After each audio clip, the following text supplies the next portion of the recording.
Minsan, sa buhay natin, may darating na pagkakataon na parang hindi natin maunawaan. Mga pagkakataong susubok sa buhay mo. Mga sandaling lalaban ka kasi alam mo kakayanin mo. Kahit alam mong may hirapan ka.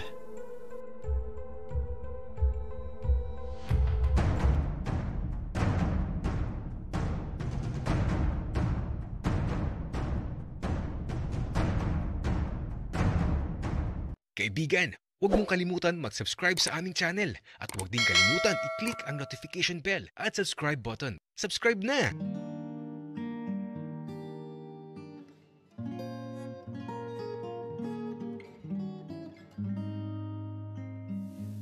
Simula talaga nung makilala ko si Miguel, naramdaman ko na ulit kung paano ang maging masaya.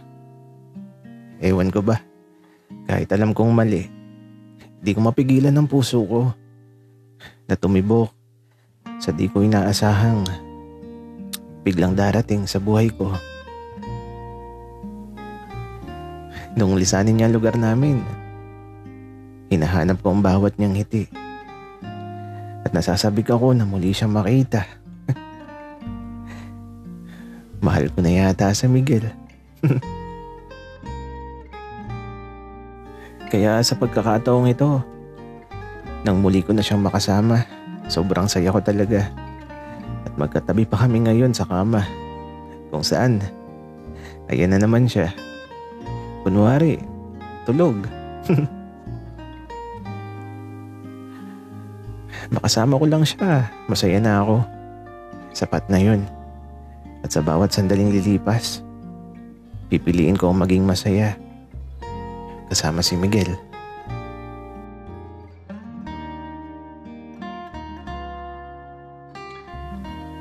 Miguel, alam kong di ka pa tulog. Usap muna tayo. Kaya lang, di nasagot si Miguel. Natatawa tuloy ako. Pero baka gusto na talaga niyang matulog ng maaga. Kaya ayaw na din niyang makipag-usap. Good night, Miguel. Matutulog na din ako. Gisingin mo na lang ako bukas, ha?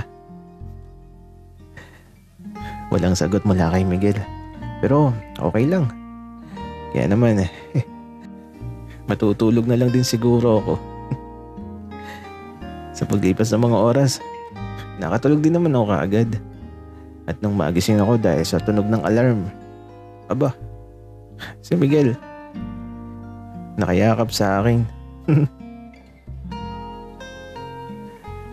Mabilis talaga akong magising kahit sa konting kaluskos at ingay. Kaya eto, niyakap ko na lang din siya. Kaya lang, nung yakapin ko na si Miguel, ala, nanlalaban. Pilit ko makakawala sa yakap ko. Sorry, Tito Oberto. Wika ni Miguel. Ha? Sorry saan, Miguel? Wala, Tito Berto. Panaginip lang pala.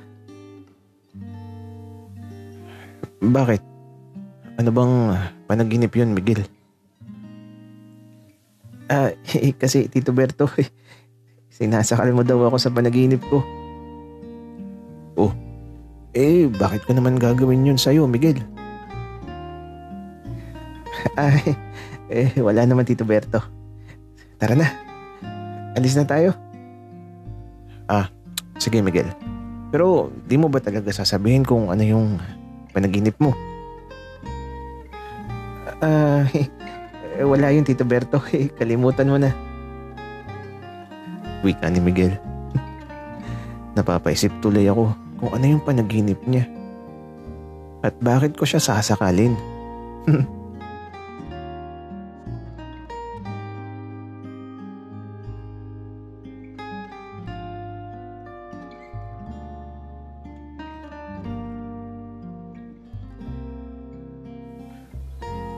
Natakot ako.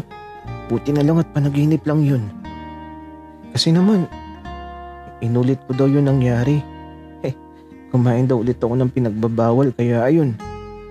Naghalit daw si Tito Berto tapos iginapos ako sa kama. Tapos sasakalin daw ako. Grabe, akala ko totoo. Buti na lang at isang panaginip lang pala ang lahat. Kaya lang, natakot ako. Kasi pagising ko, magkayakap na kami ni Tito Berto. Medyo na-trauma kasi ako sa panaginip ko. At buti na lang talaga nakapagpigil ako kagabi. Hindi ako natukso. Kaya ito, paalis na kami ngayong madaling araw, pauwi sa bahay. Kinakabahan nga ako Baka ma-interrogate sa bahay si Tito Berto.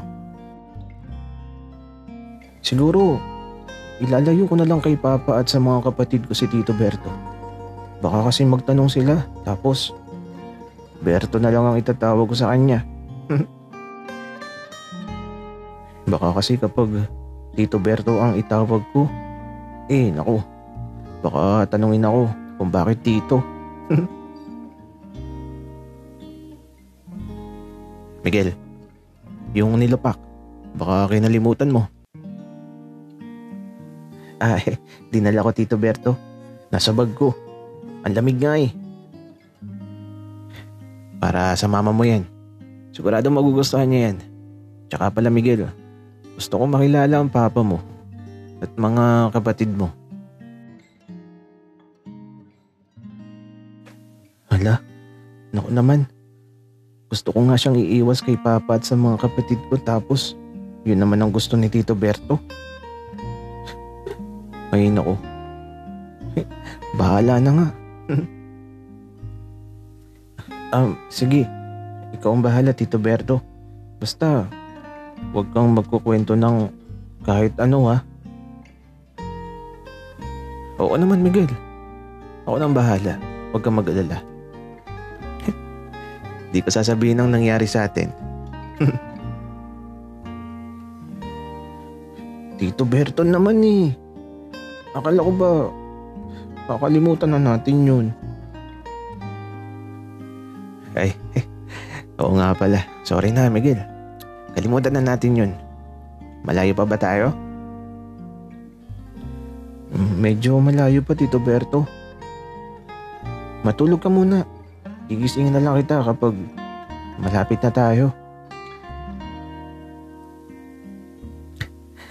Ayokong matulog, Miguel. Gusto kong makita yung daan patungo sa inyo. Para alam ko na. Ha? Bakit naman, Tito Berto? Bakit gusto mong malaman ng daan? Para naman, kapag bibisitahin kita, alam ko na kung paano pumunta sa inyo.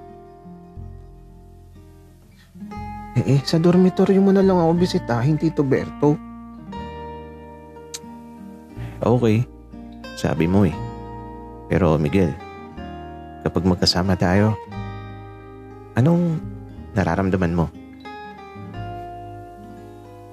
Sa tanong ni Tito Berto, naisip ko bigla yung mga bagay na nararamdaman ko. Sa tuwing nakikita ko kasi si Tito Berto, nahihiya ako. Tapos, kinakabahan. At laging malakas yung pagtibok ng puso ko. Katulad sa mga sandaling to, masaya ako na di ko maunawaan. Tapos, kapag napapatingin ako sa kanyang mga ngiti, ewan ko ba, para akong natutunaw.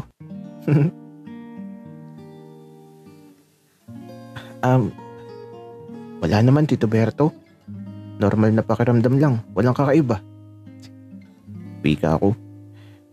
Hindi ko naman pwedeng sabihin na kapag magkasama kami at nakikita ko siya, laging natigas yung titi ko. Gagi talaga. Pero masaya talaga ako kapag magkasama kami. At di ko maitatanggi ang bagay na yun. Hindi ko naman siya isasama sa bahay, kundi ako masaya na kasama siya. Sana, lagi na lang ganito. Yung masaya lang